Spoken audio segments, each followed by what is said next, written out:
Saunter Boy, he's 2 or 3 lengths in front. Instigator and I Know for Hay haven't given up the chase, but he still looks home, Saunter Boy. Instigator, I Know for Hay, try as they might. The Professor, Pateman, Marr and Eustace, the jumping show rolls on for them. Saunter Boy spanks his rivals in the Carter group. Kevin Lafferty by 4 lengths. I Know for Hay second. Third was Instigator. Oh, it was super impressive, wasn't it? Saunter Boy winning the Kevin Lafferty, and it was a treble for the Professor Steve Pateman. A day out at the Bull in the slush and the mud, and he'd be a very happy man this morning. Well done, Steve. What a day yesterday. Thank you, yeah. Memorable day, that's for sure. 3 really exciting jumpers for Kieran Maher, Dave Eustace as well. Norway, who looks a star of the future, Will John as well. So it's an exciting day yesterday, but the future looks even more exciting. Yeah, absolutely. Yeah, they're quality horses, and they're well prepared, and it is very exciting, and sort of midway through the jump season, and these horses are flying. Surprised Saunter Boy got out to $2.90 at one stage, because he just made a one-act affair of it, and he's got untapped potential. Did you feel during the run that every time you ride him, he's just getting better and improving?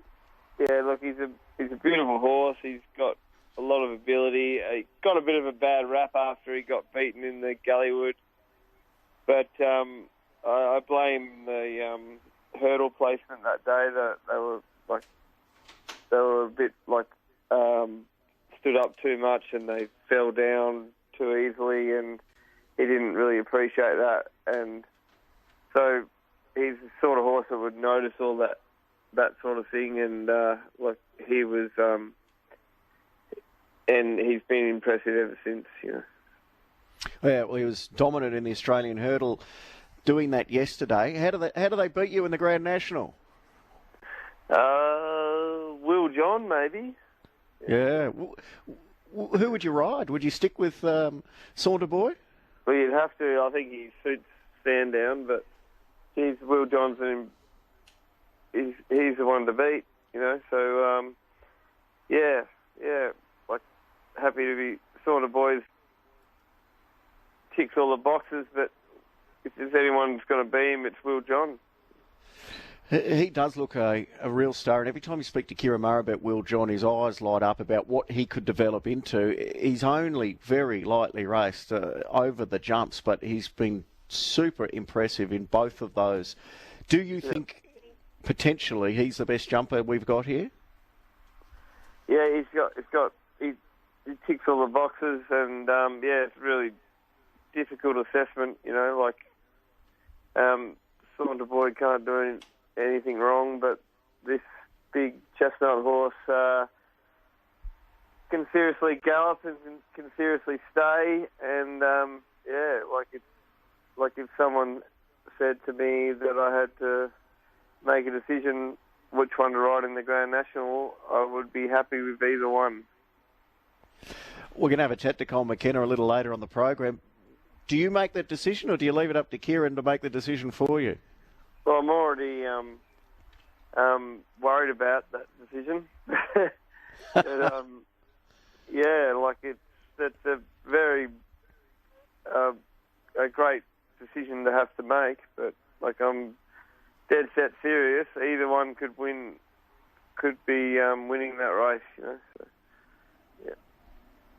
And we could be talking about this horse in 12 months' time in that same race, Norway. It's been a long wait for the connections who brought him out from overseas, but he lived up to the hype and the potential yesterday. Yeah, look, loves the wet ground, loves the heavy track, and the horse hasn't won on the flat for a long time, but he was just like, it was like he had the jumping boots on, and he knew that he was jumping today, and he was just really happy to be there. So he's very exciting, that's for sure.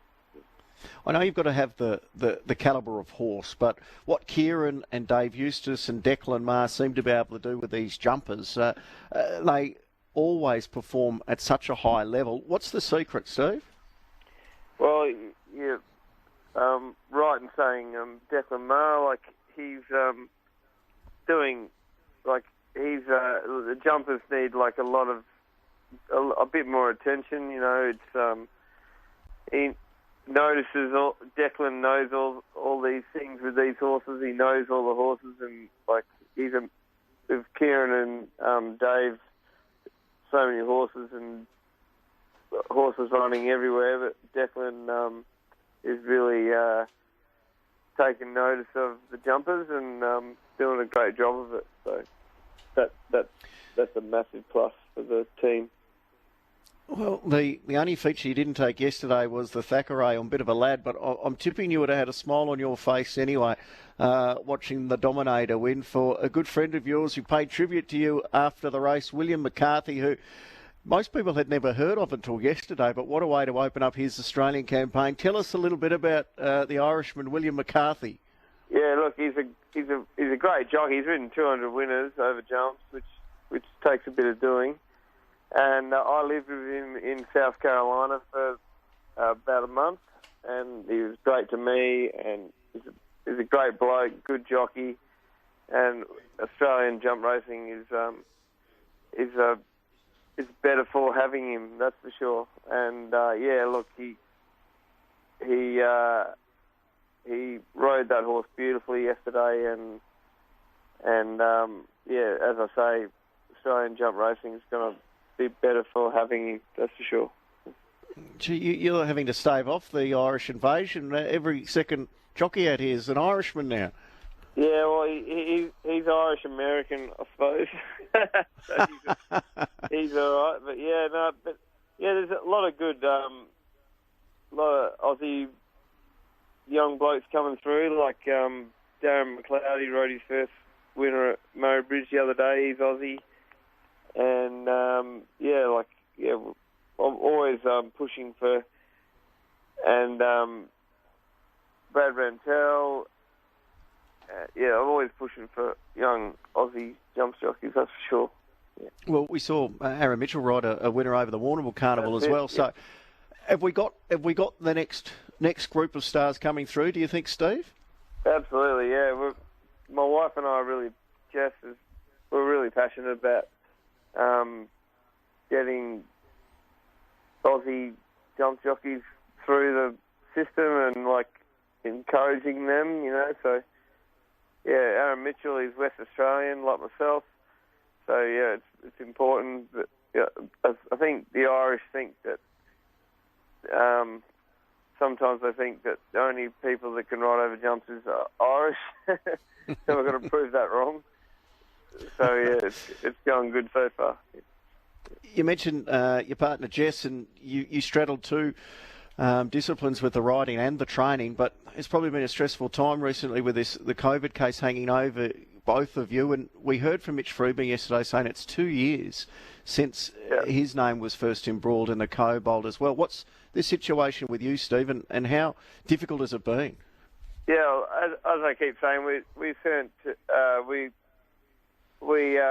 to live with it, and we look forward to a fair trial because our first trial was basically told that you're a liar and whatever you say is garbage, and so we look forward to having a fair trial, and it turns out that we're not the liars.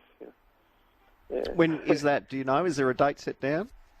I think it's all changing. So but it's all we get the opportunity to go to VCAT, which we didn't have earlier, and look forward to a fair trial because we didn't have one. Yeah, we just caught our eyes before we walked in the door.